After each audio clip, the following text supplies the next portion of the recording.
வணக்கம். நீலகிரி மாவட்டத்தில் உலக புகழ்பெற்ற ரோஜா பூங்காவானது ரோஜா கண்காட்சியானது கடந்த 10ஆம் தேதி உதகையில் உள்ள நூற்றாண்டு ரோஜா பூங்காவில் துவங்கியது.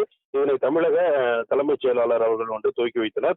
இந்நிலையில் இன்று மாலை கடந்த 10ஆம் தேதி துவங்கி இன்று மாலை உடன் இந்த ரோஜா கண்காட்சியானது நிறைவடைந்த நிலையில் இந்த கண்காட்சிக்கு ஏராளமானோர் கலந்து கொண்டனர். அது மட்டும் இல்லாமல் ஏராளமான கிட்டத்தட்ட 9 நாட்களாக நடைபெற்ற இந்த ரோஜா கண்காட்சியை கிட்டத்தட்ட 66,000 சுற்றுலா பயணிகள் கண்டு ரசித்த நிலையில் தொடர்ந்து உதவிக்கு வரக்கூடிய சுற்றுலா பயணிகளின் வருகை அதிகரிப்பு காரணமாக பூங்கா நிர்வாகம் இந்த கண்காட்சியை தொடர்ந்து நீடிப்பதற்காக அறிவிப்பினை வெளியிட்டுள்ளது.